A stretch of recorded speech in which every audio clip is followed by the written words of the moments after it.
Bismillahirrahmanirrahim. Cara menyembelih. 1. Memotong sendiri hewan kurbannya. Ini yang paling bagus. 2. Bila tidak bisa menyembelih sendiri, misalnya karena takut atau karena dia perempuan, maka minimal datang untuk menyaksikan penyembelihannya. Ini sunnah yang akan hilang bila antumnya di sini, kurbannya di tempat yang lain. Gimana cara antum menyaksikan? Live Facebook. Tapi sebenarnya pun tidak mengapa apabila antum ada di sini, kurbannya di tempat yang lain bila memang ada kebutuhan.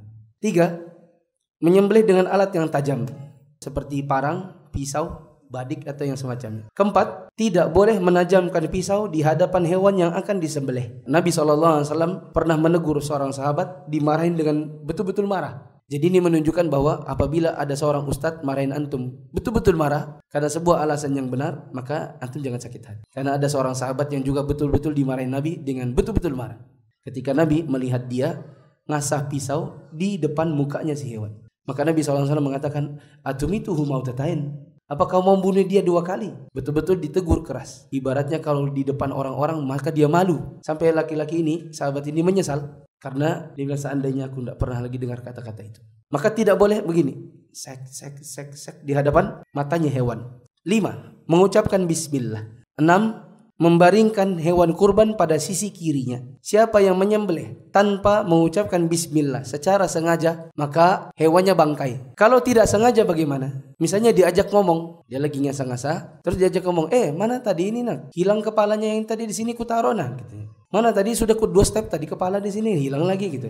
Jagalnya ini karena mengkhawatir orang mencari kepala, lupalah dia. Langsung cok.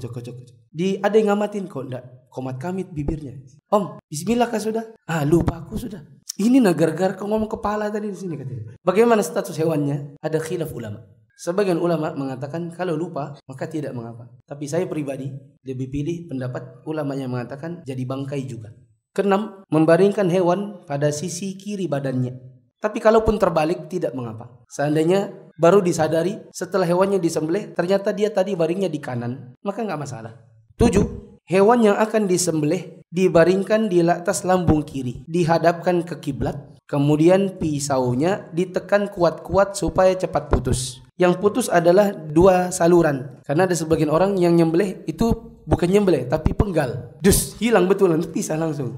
Itu namanya bukan nyembelih, tapi apa? Menggal namanya. Yang dimaksud adalah putus 2 saluran. Bukan gini sampai habis. Tapi 2 saluran. 1 saluran nafas, 1 saluran makan. Sebagian ulama kita mengatakan bila matinya bukan karena putus, maka hewannya juga bangkai. Karena itu bukan penyembelihan, tapi mati karena penyiksaan. 8. Tidak boleh menyembelih hewan di hadapan hewan yang lain yang juga akan disembelih. Maka tidak boleh menyembelih hewan di hadapan teman-temannya. Karena pasti temannya ikut stres. Berarti tempat penyembelihan dengan tempat pengikatan hewan harus berpisah.